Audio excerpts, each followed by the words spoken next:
Welcome back. तो पिछली video में हमने देखा था कि अपने निच के अकॉर्डिंग जो है थीम कैसे फाइंड आउट करेंगे और उसे ब्लॉगर के अंदर कैसे इंस्टॉल करेंगे, कस्टम थीम को हम कैसे इंस्टॉल करेंगे, या अगर ब्लॉगर का ही थीम हम इंस्टॉल करना है यानी हमें उसे ऐड करना है तो हम उसे कैसे ऐड करेंगे।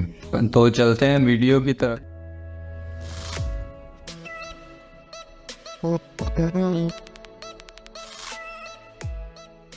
तो आज हम लोग सीखेंगे कि हम लोगों ने जो थीम इंस्टॉल किया था उसे हम फर्दर कस्टमाइज़ कैसे कर देंगे।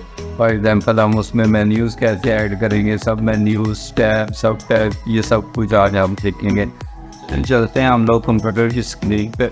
ये आप देखें कि हमने ब्लॉगर अपना लॉगिन किया हुआ है क्रोम ब्राउज़र के अंदर। तो हम सिंपल व्यू वेबसाइट पे चले जाएंगे और यहाँ पे जाके ये वही थीम है जो हमने पिछली वीडियो के अंदर इंस्टॉल किया था। ठीक है, तो ये जो ऊपर बार शो हो रही है जिसके अंदर हमें होम, फीचर, डॉक्यूमेंटेशन और डाउनलोड द टेम्पलेट शो हो रहा है, इसे हम लोग मेन्यू बार बोलते हैं। ठीक है, तो आज हम लोग सीखेंगे कि हम इसके मेन्यू बार के अंदर जितने भी मेन्यूज़ आ रहे हैं और सब मेन्यूज़ आ रहे हैं इनको कैसे कस्टमाइज़ कर सकते हैं।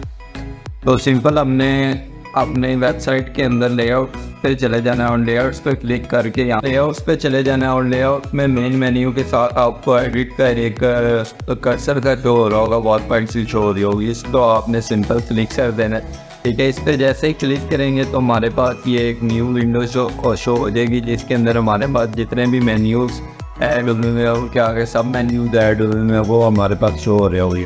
जैसे कि हमारे पास होम शो हो रहा है, फीचर शो हो रहा है। फॉर एग्जांपल हम लोग फीचर को एडिट करना चाह रहे हैं तो हम सिंपल जो हमारे पास एडिट का मेन्यू है उसके ऊपर क्लिक करेंगे। फीचर की जगह पे हम लोग फॉर एग्जांपल ऐड कर देते हैं गवर्नमेंट जॉब्स। तो हम यहाँ पे सिंपल गवर्नमेंट जॉब लिखेंगे और सिंपल नीचे जो हमारे पास URL का ऑप्शन आ रहा है इसके अंदर हमने URL सेट करना है। अब URL हमने कौन सा सेट करना है, वो हमने सिंपल जो हमारी साइट ओपन हुई है उसको हमने ओपन कर लेना है और उसका जो वेब एड्रेस है उसे हम लोगों ने कॉपी कर लेना है। ठीक है, जैसे ही हम इसे कॉपी कर लेंगे तो हमने बैक अपने उसी सेटिंग पे आ जाना है, टैब पे आ जाना है और यहाँ पे आके हमने URL की जगह पे इसे पेस्ट कर देना है। और जो फॉरवर्ड स्लैश आ रहा है इसके बाद हम लोगों ने टाइप करना है सर्च के बाद हमने दोबारा से फॉरवर्ड स्लैश ऐड करनी है और हमने टाइप करना है लेबल के बाद हमने दोबारा से फॉरवर्ड स्लैश ऐड करनी है और जो भी हमने नाम ऊपर एडिट किया होगा उस मेन्यू का वो हमने सिंपल लिख देना है। और कीप इन माइंड कि हम यहाँ पे स्पेस नहीं ऐड कर सकते। जैसे ऊपर हमने गवर्नमेंट जॉब के अंदर स्पेस ऐड की थी, यहाँ पे हम लोग स्पेस नहीं ऐड कर सकते। सिंपल हम लोग जो है वो गवर्नमेंट और डैश ऐड करके और जॉब्स ऐड कर देंगे। ठीक है, और नीचे जाके सेव का ऑप्शन आ रहा है तो इसको ऊपर जो सेव का ऑप्शन आ रहा है वहाँ पे से हम लोग सेव करेंगे। सेव करने के बाद जो लेआउट का सेव ऑप्शन है उसे भी हम लोगों ने सेव करना है लाजमी। ठीक है, जैसे ही हम लोग सेव करेंगे और अपनी वेबसाइट पे दोबारा बैक जाएंगे और इसे रिफ़्रेश करेंगे तो हमें ये देखें फीचर की जगह पे हमें गवर्नमेंट जॉब जो है वो शो होना स्टार्ट हो गया। इसी तरह जो इसके मेन्यूज़, ये हमारा मेन्यू था, इसके आगे जो देखें आप सब मेन्यूज शो हो रहे हैं हमें, उसके आगे सब मेन्यूज़ हमें शो हो रहे हैं, ये हमें नहीं चाहिए फॉर एग्जांपल। तो हम इसको डिलीट के अकॉर्डिंग नहीं है, उसे हम सिंपल डिलीट कर देंगे यहाँ से। तो हम दोबारा एडिट के ऑप्शन में आएंगे, नीचे आ जाएंगे, ये जैसे हमें शो हो रहा है मल्टी ड्रॉप डाउन, इसे हम डिलीट कर देते हैं। ड्रॉप डाउन 1 शो हो रहा है, इसे डिलीट कर देंगे। तो जिनकी हमें नीड नहीं थी वो हम लोगों ने डिलीट कर दी है। ठीक है, और इसे सेव किया, दोबारा वेबसाइट पे गए कि ये डिलीट हुए हैं या नहीं हुए, तो उसको वेबसाइट को रिफ्रेश करेंगे और ये देखें हमारे जिसने भी जो हमें चीज़ें नहीं चाहिए थी वो डिलीट हो चुकी हैं। ठीक है, तो वापस आएंगे और अब जो हमारे सब मेन्यूज़ चाहिए, ठीक है, इनको हम अपने अकॉर्डिंग जो है वो एडिट करेंगे। फॉर एग्जांपल ये हम वापस आए तो हमने शॉर्टकट जो वाला था इसको हम लोग एडिट कर लेते हैं और यहाँ पे लिखते हैं jobs in Punjab. For example हम रखना चाह रहे हैं कि हमारा सब मेन्यू में शो हो जॉब्स इन पंजाब, तो हम जॉब्स इन पंजाब ऐड कर देंगे। ठीक है, अब हमने यहाँ पे URL ऐड करना है। URL ऐड करने का मैंने आपको पहले भी गाइड किया कि हमने सिंपल अपनी वेबसाइट पे चले जाना है और उसका एड्रेस कॉपी कर लेना है। तो हम एड्रेस कॉपी करते हैं और यहाँ के पेस्ट कर देंगे। तो फॉरवर्ड स्लैश के बाद हम लोगों ने ऐड करना है सर्च ऐड कर देते हैं। उसके बाद हमने फॉरवर्ड स्लैश अगेन ऐड करना है और लेबल लिखना है। लेबल लिखने के बाद दोबारा से हमने // ऐड करना है और अपना जो भी हमने मेन्यू या सब मेन्यू का नाम लिखा होगा उसे हमने विदाउट स्पेस ऐड कर देना है। अब जैसे ये ऐड होगा सिंपल ऊपर सेव के ऑप्शन पे क्लिक कर देना है। हम लोग इसे सेव कर देंगे। सेव करने के बाद आपने एक चीज़ नोटिस की होगी कि हमने इससे पहले अंडरस्कोर नहीं ऐड किया। अंडरस्कोर क्यों ऐड किया जाता है? जब भी हम किसी मेन्यू का सब मेन्यू क्रिएट कर रहे होते हैं तो हम उसे अंडरस्कोर के साथ स्टार्ट करते हैं उसके नाम को। पहले उससे पहले हम लोग अंडरस्कोर ऐड करते हैं। यहाँ पे आपने देखा होगा कि हमने अंडरस्कोर नहीं ऐड किया, तो हम इसे सेव करेंगे और सेव करने के बाद लेआउट्स को सेव करेंगे और वेबसाइट पे जाएंगे तो ये देखेंगे। आप इसे रिफ्रेश करें। रिफ्रेश किया तो ये देखिए आप हमने इसे ऐड किया था गवर्नमेंट जॉब्स के नीचे, तो ये एक अलग से मेन्यू बन के आ गया। क्यों बना है? क्योंकि हमने अंडरस्कोर नहीं ऐड किया था।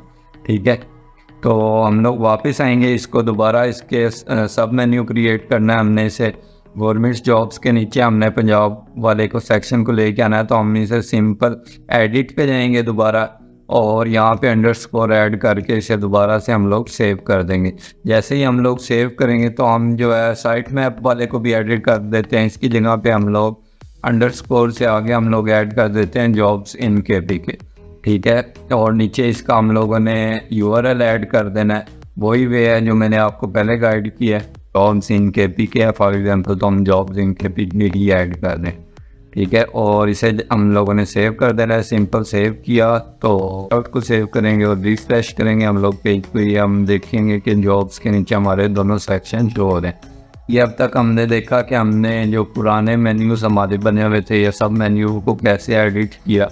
तो अब हम लोग सीखते हैं क्या इसी मेन्यू बार के अंदर हम न्यू मेन्यू कैसे ऐड कर सकते हैं। तो चलते हैं आप आउट्स पे और यहाँ पे मेन मेन्यू में जाके हम लोग नीचे आपको ऑप्शन शो हो रहा होगा ऐड न्यू आइटम। इसके ऊपर हम लोग क्लिक जैसे ही करेंगे, ठीक है, थोड़ा सा नीचे स्क्रॉल डाउन करेंगे। यहाँ पे ऊपर साइट नेम आ रहा है। यहाँ पे आप जो भी मेन्यू का नेम रखना चाहते हैं वो हम सिंपल लिख लेंगे। फॉर एग्जाम्पल हम लोग लिख लेते हैं रिसेंट जॉब्स।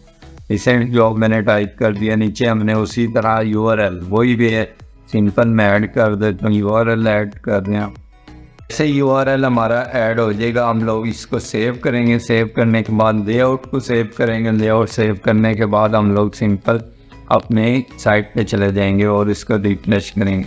ये देखिए हमारे मेन्यू में शो हो रहा है, मेन्यू बार में हमें शो हो रहा है रिसेंट जॉब। अब इसका हम लोग सब मेन्यू ऐड कर लेते हैं। सब मेन्यू ऐड करने के लिए वही वे है, हम लोग वापस आ जाएंगे ऐड न्यू आइटम पे। आपको मैंने पहले ही गाइड किया था कि जब भी हम सब मेन्यू ऐड करते हैं तो फर्स्ट ऑफ ऑल हमने अंडरस्कोर ऐड करना होता है। उसके बाद जो भी सब मेन्यू का नेम होता है वो हमने ऐड करना होता है। तो हमने अंडरस्कोर ऐड किया और जो भी हम यहाँ पे कुछ फॉर एग्जांपल एक नाम रख लेते हैं प्राइवेट जॉब और नीचे इसका URL सेट करेंगे। URL सेट करने के बाद हम लोग इसे सेव कर लेंगे। सेव करने के बाद लेआउट सेव करेंगे और हम लोग अपनी वेबसाइट पे चले जाएंगे। वेबसाइट पे जाने के बाद उसे रिफ़्रेश करेंगे। ये देखिए हमारा जो है वो यहाँ पे सब मेन्यू भी ऐड हो गया। तो आज हमने सीखा है मेन्यू और सब मेन्यू को कैसे ऐड करना है। तो नेक्स्ट वीडियो में इंशाल्लाह हम लोग सीखेंगे कि हम पोस्ट कैसे करते हैं ब्लॉगर के ऊपर डिफरेंट टाइटल्स के साथ, डिफरेंट कैटेगरीज के साथ। तब तक के लिए दीजिए इजाज़त। अल्लाह हाफ़िज़।